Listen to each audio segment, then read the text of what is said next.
Sabe que na vida os problemas vão aparecendo, a gente vai encarando eles, vai dando um jeito de superar eles ou não, e isso vai definindo o nosso caráter, a nossa moral e até a nossa personalidade. E no começo da minha vida adulta, eu me deparei com um grande problema que me acompanhou durante bastante tempo, que era lidar com vendas. Para você ser vendedor, você tem que superar a timidez, você tem que superar o medo de ouvir um não, você tem que superar, bem, a rejeição de uma maneira geral, né? E eu sempre tive bastante problema assim de timidez. E para ajudar, quando eu tinha 18 anos, eu achei que seria uma boa ideia abrir uma distribuidora de cosméticos. Eu comprava produtos de São Paulo e vendia em salões de beleza. E cara, todo dia era um desafio. Então, diante de um problema que eu achava que era muito difícil de resolver, o que eu fiz? Fui buscar ajuda. Então, eu li diversos livros de vendas. E eu lia um atrás do outro, só que o meu problema não era a técnica de venda. O meu problema era a gestão emocional. E daí, quando eu já tinha perdido as esperanças de ler algum livro que fosse me ajudar, porque eu já tinha lido vários mesmo, a minha mãe me sugeriu, assim por acaso, de ler um livro que tinha mudado a vida dela, ela falou, que era do Ogê Mandino, o maior vendedor do mundo. E daí, quando eu comecei a ler o livro, eu fiquei um pouquinho assim, mais desesperançoso ainda, digamos assim, porque o livro era um conto bonitinho, assim, parecia mais uma fábula do que uma história que fosse me ajudar a vender, né? E até então eu só estava lendo livros técnicos.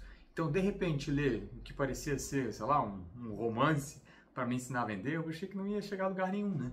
Mas o verdadeiro tesouro do livro está no final, nos 10 pergaminhos, que era onde eu queria chegar. Faz anos que eu li esses pergaminhos, mas de vez em quando, em algumas situações, eu ainda paro e lembro deles. Você vê como foi impactante.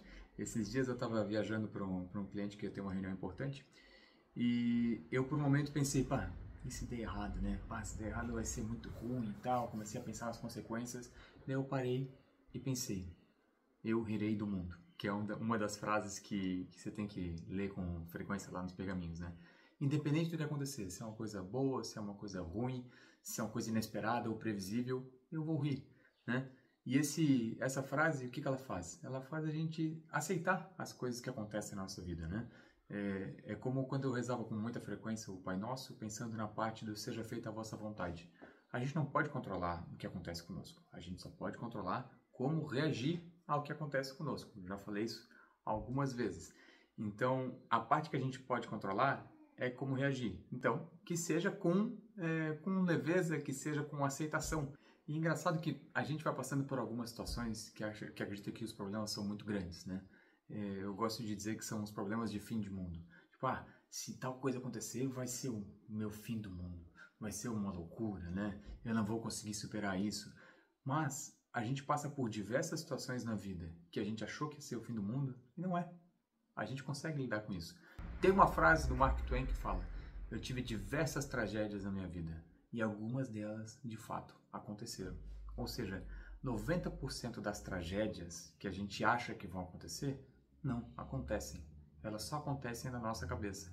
E os 10% que acontecem, a gente consegue se recuperar. A gente pode se recuperar de qualquer coisa. Mas, voltando para o livro, qual que é a ideia dele? É internalizar esses pensamentos. Até hoje, por exemplo, eu lembro do primeiro pergaminho, que fala: formarei bons hábitos e me tornarei escravo deles. E daí não é só a frase, né? Junto com a frase vem um pergaminho inteiro que você deve ler 3 vezes por dia. Eu acho que a leitura inteira dele em voz alta demorava, sei lá, uns 6, 7 minutos. E ele indicava que uma das vezes você lesse em voz alta e as outras 2 você lesse só mentalmente, né? E no primeiro pergaminho você deveria ficar 30 dias com ele, para depois, os próximos 30 dias, ficar com o segundo, até conseguir fazer todos os 10 pergaminhos. Só que eu nunca fiz isso. Eu sempre fazia um dia daí o outro dia eu já fazia o primeiro e o segundo, e depois de 5 dias eu já perdia o hábito, né? Mas todas as vezes que eu fiz me fez muito bem, porque são algumas verdades, alguns princípios que fazem a gente abordar a vida de um jeito mais leve, mais interessante. Vou falar de alguns deles. Ó. O primeiro é: formarei bons hábitos e me tornarei escravo deles. O outro é: saudarei esse dia com amor no coração. O outro: persistirei até vencer. Rirei do mundo. Esses são os que eu estou lembrando aqui agora. Mas caso você tenha ficado interessado, o que eu pensei? Pensei em mandar no WhatsApp o primeiro pergaminho para quem tiver interesse. Então eu vou deixar um link ali embaixo. Se você quiser, pode entrar em contato comigo que eu mando o primeiro capítulo para vocês, tá bom?